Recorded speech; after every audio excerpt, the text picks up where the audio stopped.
बहुत अच्छे यहाँ पे है देखिए, राजनीति परिस्थितियों और संयोग के भरोसे नहीं बल्कि तथ्यों और तर्कों के आधार पर होनी चाहिए। बहुत अच्छी बात कहा गया है।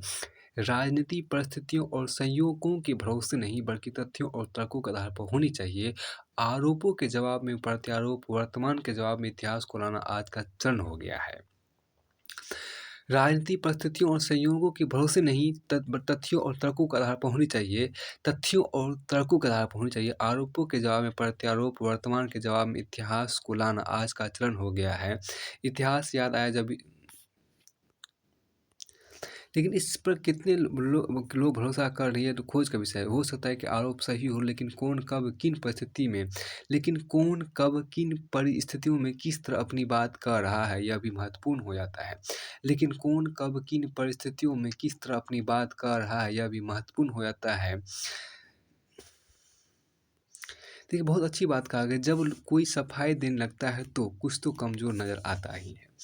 जब कोई सफाई देने लगता है तो कुछ तो कमज़ोर नज़र आता ही है। जब कोई सफाई देने लगता है तो कुछ तो कमज़ोर नज़र आता ही है।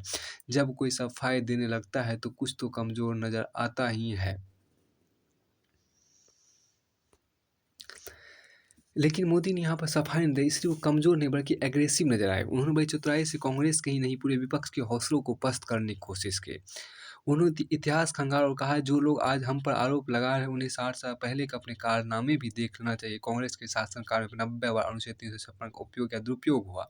यह वह अनुच्छेद है जिसका उपयोग कर राज्य सरकारों को हटाया या बर्खास्त किया था। अकेली श्रीमती इंदिरा गांधी ने इस अनुच्छेद का 50 बार उपयोग किया था। सत्ता पक्ष ने अपनी एग्रेसिव रणनीति के भरोसे विपक्ष के तीरों की धार खत्म कर दी है। अब देखना यह है कि अडानी मामले पक्ष को आगे कहां और कैसे ले जाना। इतिहास स्वयं को दोहराता है, पहले त्रासदी के रूप में और फिर प्रहसन के रूप में। इतिहास स्वयं को दोहराता है, पहले त्रासदी के रूप में और फिर प्रहसन के रूप में। कार्ल मार्क्स का यह ऐतिहासिक कथन इन दिनों रह कर मेरे दिमाग पर दस्तक देता है कि वजह गए 66 साल से हम भारतीय राजनीति में कुछ प्रश्नों का रह रह कर दोहराव देखने को अभिशप्त हैं। देश दुनिया के प्रमुख औद्योगिक समूह अडानी और उसके सियासी रिश्तों पर जारी विवाद इस अंतहीन प्रश्न श्रृंखला की अगली कड़ी है। 24 मार्च 1986 को भारत सरकार और स्वीडिश हथियार कंपनी एबी बोफोर्स के बीच 155 mm की 400 हौवित्ज जल तोपों की आपूर्ति के लिए 14 से 37 करोड़ रुपए का सौदा हुआ। 16 अप्रैल 1987 को स्वीडिश रेडियो ने दावा किया कि इस सौदे में रक्षा विभाग के अधिकारी और कुछ वरिष्ठ राजनेताओं को रिश्वत दी गई।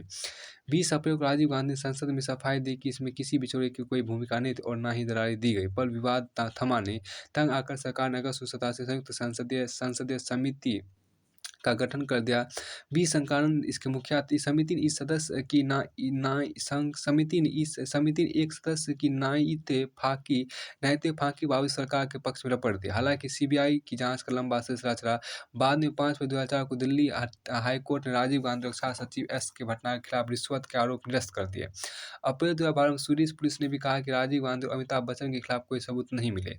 राजीव गांधी के बाद सत्तारूढ़ हुए नरसिंह राव पर निजी भ्रष्टाचार के आरोप लगे और उन्हें पदमुक्त होने के बाद लंबे समय तक कानूनी लड़ाई लड़नी पड़ी। अटल बिहारी वाजपेयी का ताबूत घोटाले की गूंज हुई और मनमोहन सिंह के सहयोगियों को जेल की हवा खानी पड़ी। जनवरी के तीसरे सप्ताह में अडानी के खिलाफ अमेरिकी शॉर्ट सेलर कंपनी हिंडनबर्ग की एक रिपोर्ट आती है और तरह तरह के आरोप हवा में उछलने लगते हैं। देखते देखते अडानी समूह को लाखों करोड़ रुपए का घाटा उठाना पड़ जाता है। हालांकि समूह अब उस संकट से उबरता हुआ नजर आ रहा है, पर राजनीति करवट ले चुकी है। राहुल गांधी, अडानी और मोदी सरकार के बीच कथित संबंधों पर तमाम तीखे सवाल खड़े किए। यह बात अलग है कि आरोपों को प्रमाणित न कर पाने के कारण लंबे भाषण कुछ हिस्से कार्रवाई से हटा दिए गए। इस कार्रवाई ने माननीय सांसदों के अधिकारों और दायित्वों पर नई बहस खड़ी कर दी है। कांग्रेस इसे लोकतंत्र की हत्या बताया है तो सत्ता पक्ष इसे सांसदों के गैर जिम्मेदार रवैये पर रोक के रूप में प्रचारित कर रहा है।